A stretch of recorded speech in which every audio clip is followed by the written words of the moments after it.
반갑습니다. 이렇게 많이 오시는지 몰랐네. 와, 익산이 미래가 밝습니다. 익산을 이렇게 생각하시고, 익산에서 고민하시고, 함께 할 수 있다는 그런 분들이 많다는 건 처음. 제가 전공이 토목의 여러 분야가 있어요. 돌을 다루는 분야, 또 건물을 다루는 분야, 또 이게 뭐 교량을 다루는 분야, 뭐 또 환경을 있는데, 저는 교통이에요, 교통.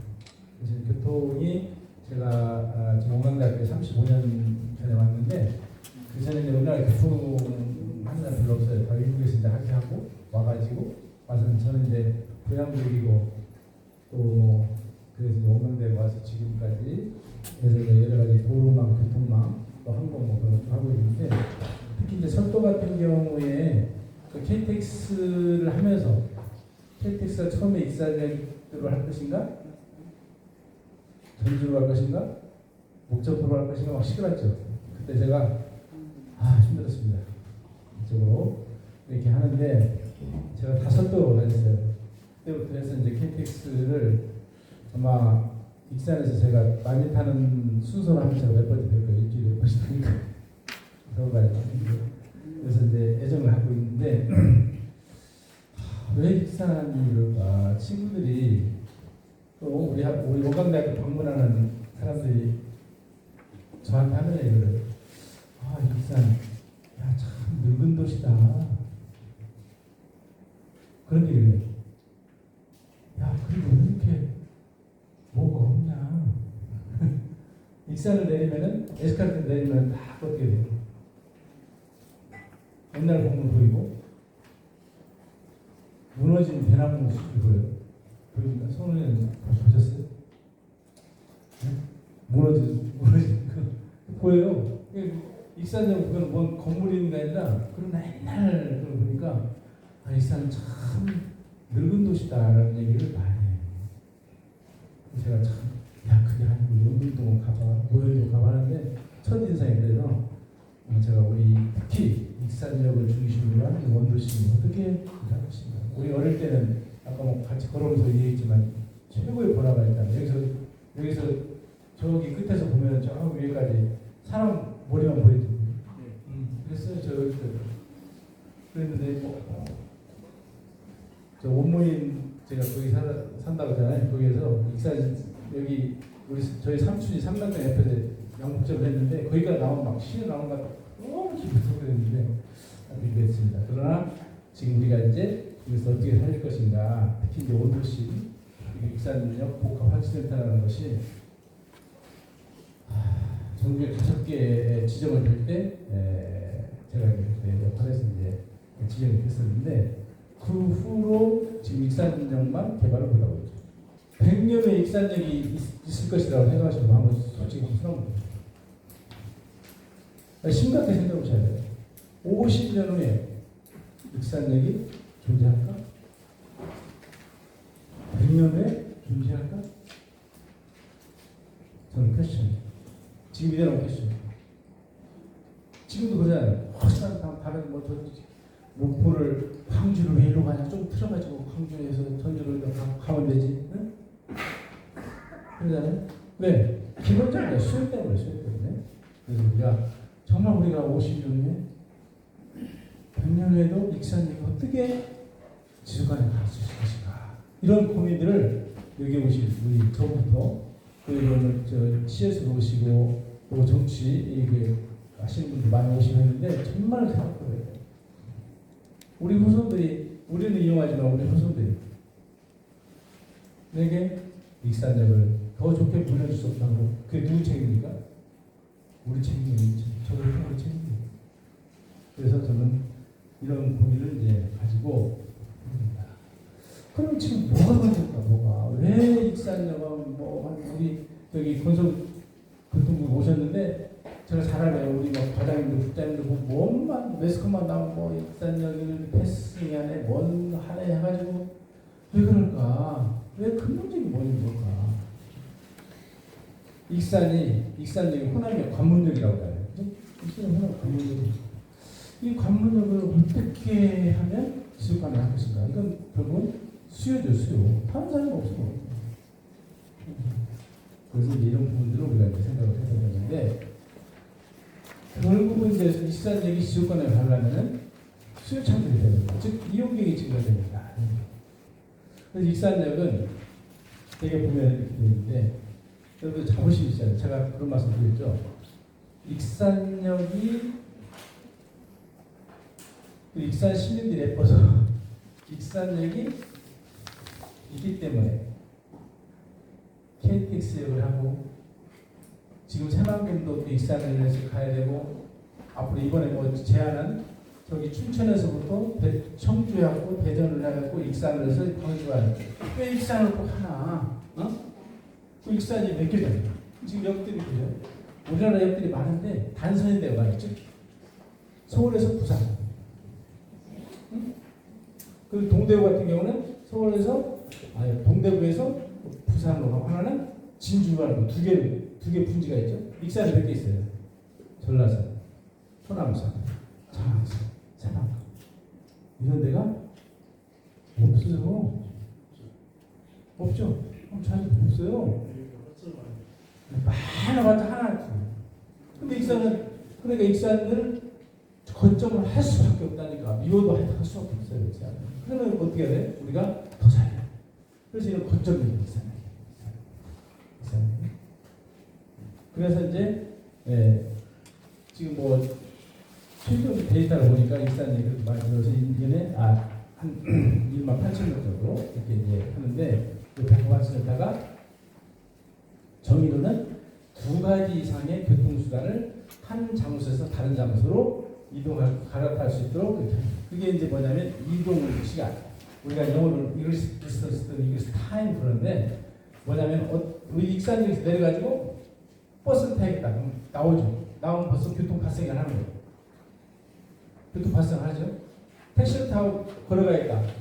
교통 발생이 되고 다른 수단 타야겠다면 또 교통 발생이 되니까 한 건물 내에서 다 모든 것을 해결할 수 있도록 즉 이동에 대한 거리를 제로화시킨다. 이게 이제 가장 기본적인 컨셉.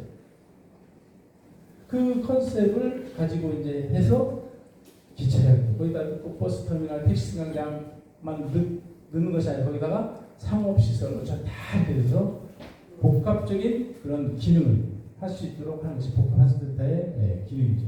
그래서 이동거리를 최소화시킨다. 이동거리가 여기 건물 안에서 다 해결돼서 밥도 먹고 영화도 보고 다 나올 일이 없잖아요. 그러니까 그 이동거리가 거의 제로되는, 환승 시간이 단축되는 이런 걸 통해서 지역 경제를 활성화시키고 할 수 있도록 하되 거기다가 사람들뿐만 아니라 쇼핑몰이라든가 오피스 뭐 하는 것을 또 호텔도 집어넣고 이렇게 할 수 있고 익산에 복합환센터가 다 용산같이 지어지면 예를 들어서 원광대학교 동창회 나간다 하면 거기서 한대요. 전국에서 싹 모여서 거기서 하고 빼주면 돼요. 그런 맛이 안 되죠. 이렇게 사업이 문제가 될까? 거기 들어가면 되는 것이고 그렇게 했는데 복합환센터가 이제 이걸 하기 위해서 우리 익산시에서 그때 노력을 많이 해서 그래도 이제 정부에 지정이 돼가지고 했는데 지금 예를 들면 서울역 말고 서울역에 문화시설 뭐 다른 모든 수단들 서울역 안에서 다 해결되죠.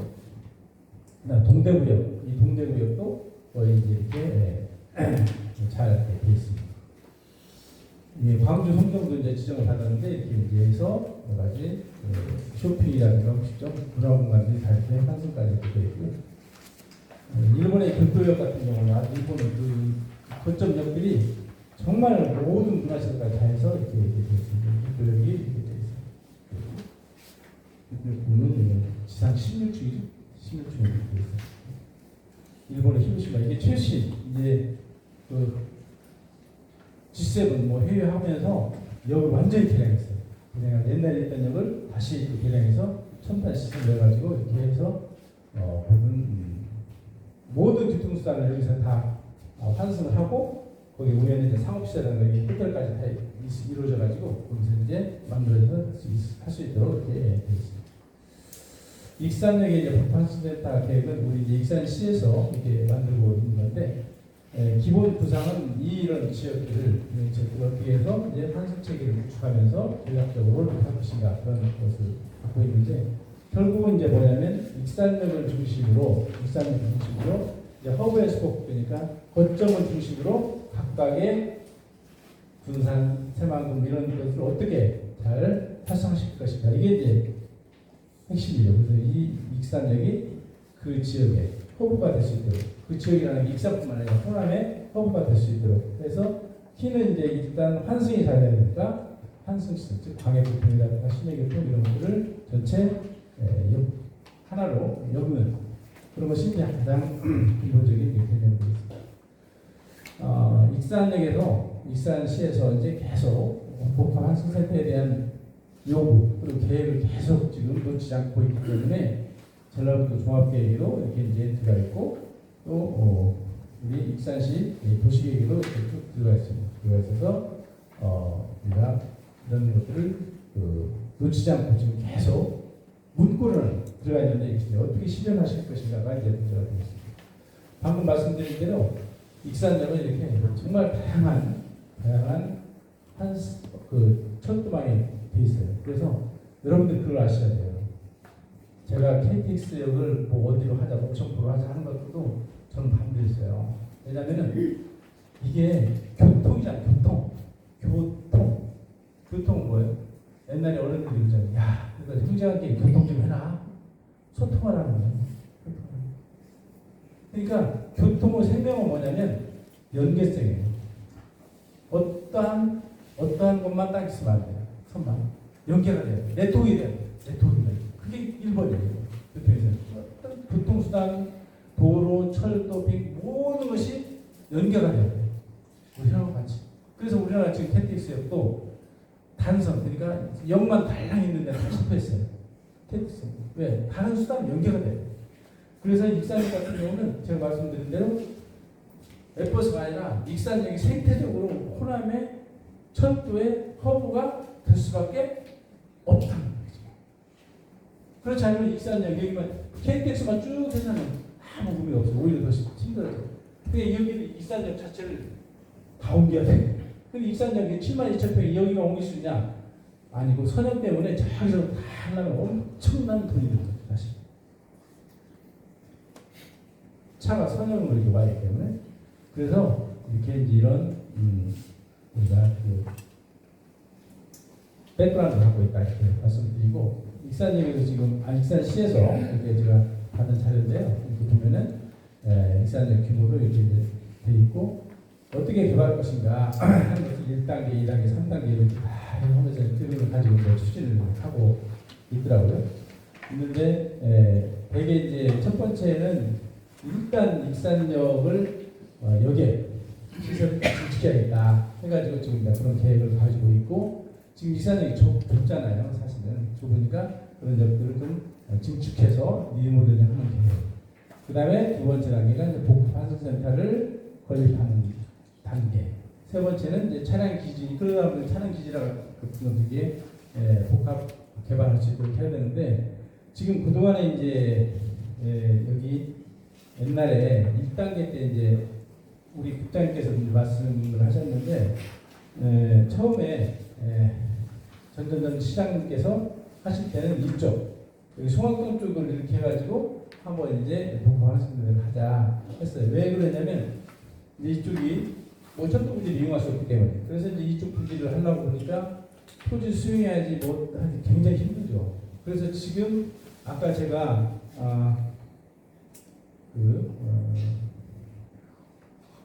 일본의 이 교토역도 그러고 이 교토역이라든가 히로시마역 이런 데는 다 지금 여기가 바로 밑에 다 여기에요. 철도가 선상에 나가요. 다 전부 다.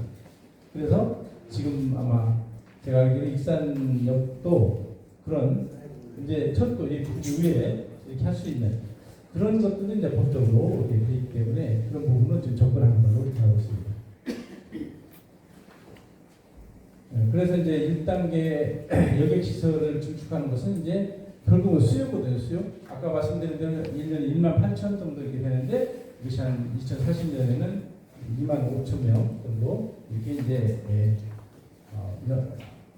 매일 그 수요가 할 수 있을 것이다 이렇게 이제 해가지고 추진을 하고 있고 그다음에 광역 복합 환승센터 같은 경우는 결국은 뭐냐면 수요인데 국가 돈으로 다 할 수 없기 때문에 민자가 들어야 되거든요. 민자를 어떻게 유치할 것인가 이게 지금 키예요, 사실. 자, 그런 문제를 이제 해결하는 것들을 해서 이제 추진을 하고 있습니다. 제가 이제 복합학습센터가 왜 이렇게 오래 걸릴까? 앞으로 될 수 있을 것인가? 라는 그런 생각을 해봐요. 그래서 처음에 가장 문제는 뭐냐면 지금 익산의 가장 문제는 수요라는 거예요. 하루에 28,000명, 2만 명, 그 사람들이 그냥 왔다가 바로 타고 그냥 지나가고요. 이거 모아서 못 사는 거고. 그래서 어떻게 수요를 창출할 것인가? 수요를 여기 와서 지금 용산역 보세요. 뭐 서울이기는 하지만 뭐 젊은 사람들 바글바글해요. 그래서 어떻게 수요를 창출할 것인가? 그다음에 익산 이용자들이 지금 가장 좀 특히적으로 우리가 전주를 생각해야 돼요. 전주 분들은 익산 사람들은 처음에 서울 간다 하면은 KTX를 생각해요. 전주 분들은 어디 생각해요? 버스죠. 고속버스거든요. 익산은 고속버스 터미널 없어지는데 전주는 그래도 익산까지 가가지고 그냥 딱 불편해. 그리고 빨리 KTX 전주까지 좀 주라니까. 그래서 제가 이제 전주에 시바라는 것도 막 그 거리가 오르는데 그래서 익산 이용자들의 접근성과 이동성을 어떻게 분양할 것인가. 그 다음에 다른 주차라든가 이런 것 연계성을 어떻게 강화시킬 것인가. 그 다음에 이제 익산역을 하는 그 시민들과 소통과 의견수를 어떻게 할 것인가. 그 다음에 이제 익산역의 브랜드를 난 어떻게 만들 것인가. 뭘로 만들 것인가. 이걸 제가 2012년에도 건의했었어요, 사실. 근데 지금 저는 지금 변화 이따 말씀드릴 텐데 그런 컨셉이 있어야 브랜드를 어떻게 찾을 것인가라는 것을 하는데 저희는요 여기 익산시 이제 우리 국장님이랑 가보셨는데 우리가 정신을 바짝 차려야 돼요. 익산역의 경쟁력은 익산역과 경쟁을 하는 역이 어딘지 모르겠어요. 전주인데 전주 지금 전주를 가장 가까웠지 않아요? 경쟁은 서로 막 하는 것이 아니라 어떻게 하면 익산역이 더 매력이 익산역이 사람들이 더 선호할 수 있게 만들 것인가를 고민합니다. 그래서 우리가 그 다음에 이제 여러 가지 그 대안을 가지고 서초청하고 국토부를 어떻게 섞을 것인가 이런 것을 해야 되는데 우리가 영향권을 어디까지 볼 것이냐. 그래서 지금 아까 말씀드린 전라북도 복합시 말이죠. 전주군산 익산도 그럼 거기 대기업이 여기 오겠습니까? 복합학습센터에 한번 대기업이 한번 뭐 왔다고 그냥 갔잖아요. 안 맞는 거예요. 수직 타산이. 왜? 수요가 없어. 그러니까 수요를 창출하기 위해서는 영향권 설정을 해야 된다. 그러니까 그 지역에 있는 산업단지라든가 혁신도시 뭐 이런 쭉 있는데 이것을 전체적으로 엮어서 이렇게 해야 되는데 그 영향권 설정을 저는 익산에 있습니다. 익산, 논산, 완주, 전주, 김제, 부안, 새만금, 군산, 서천. 사실 이 지역 분들이 타거든요. 물론 지금도 보면은 여수에서 와가지고 익산에서 환승하시는 분들은 계시긴 해요. 그분들 환승만 하고 간 거예요. 그래서 영향권이 한 200만입니다. 이런 200만 인구들이 잘 익산에 와서 활용하고 또 거기에서 오는 것만 아니라 여기 익산역이 복합학습센터 좋아지면 여기 쇼핑 갈 수 있고 우리 뭐 지금 뭐 코스코 다 뭐 지금 어디로 가는데 익산 사람들이 어디로 갑니까? 지금 보니까 서대전으로 세종으로 가고 있잖아요. 쇼핑도 서울로 가고 익산에서 좋은 그런 복합학습센터가 정말 브랜드 있게 된다면 이런 분들의 영향이 될 수가 있다. 그다음 또 하나는 뭐냐면 관광객. 지금 보면 대부분 전라도 관광객들은 그냥 정주행보다는 지나는 관광. 그러면 제가 통계를 보니까 전주에 오는 연 관광객이 1,500만, 1,100만 많죠. 그 다음에 군산이 근대문화유산에 500만, 익산이 연 400만, 걸치 2,000만. 자, 이런 분들은 어떻게 우리가 여기서 복합학습센터에 브랜드를 창출해서 할 수 있을 것인가? 이런 분들의 수요를 보여줍니다. 그래서 이제 이런 우리가 접근해야 합니다. 그래서 영향권 설정을 이렇게 할 필요가 있다. 그다음 마지막으로 익산역 주변 방위성 뭐 이제 우리가 많이 하는 게 있어요. 컴팩트 시티라는 게 어떤 기능들이 인구가 줄어드니까 이제 인구가 줄어든 인프라를 다 잘할 수가 없잖아요. 그러니까 그 중심 지역을 중심으로 이제 앞으로 뭐 4, 50년 되면 대구가 될 수밖에 없을 것 같아요. 그래서 컴팩트 시티 개념이 있으니까 이것을 우리가 익산역 주변을 개발해서 함께 원도심과 함께 개발해서 정말 익산역과 함께 익산 주변의 원도심을 중심으로 한 그런 개발이 되지 않냐. 그래서 이제 제가 또 하나 제안을 드리겠습니다. 우리 의원님한테 말씀드렸는데 저는 그래요. 지금 익산역 앞에가 계속 개발이 힘들잖아요. 그래서 우리 제2혁신도시의 기반들을 메가스 위치한다 하면은 저는 익산역 주변에 했으면 좋겠어요. 다 해가지고 완전히 해서 지금 각각의 우리나라도 그렇지만 일본에 이제 신칸센 해서 쭉 한 역들도 보면은 그 역을 중심으로 다 완전히 개발했어요. 완전히 개발돼가지고 새로운 개념, 새로운 도시, 정말 쾌적하고 정말 산뜻하고 그런 도시들이 되거든요. 그런 것들을 해서 우리가 이제 이런 컴팩트 시티 개념도 고려를 했으면 좋겠다. 그런 말씀을 드리면서 듣기 전에 지금 바로 시작합시다. 말씀드리고 왜냐하면 제가 정말 오래됐거든요. 이게 또 다시 이렇게 세미나를 해가지고 해서 또 한 번 또 지나면 또 지나면서 이제 뭔가 하여튼 익산시에서 열심히 하고 있으니까 이런 좀 새로운 개념들을 해가지고 일단 중요한 게 이제 수요를 창출하는 수요를 창출하는 거하고 수요를 어떻게 이제 창출시킬 것인가 그 영향권을 확대하고 그다음에 이제 우리가 그 원도시 중심으로 개발을 해서 익산시가 아까 말씀드린 대로 50년 내에 우리 후손들이 활용 100년에도 계속 발전하는 익산시가 되었으면 좋겠습니다.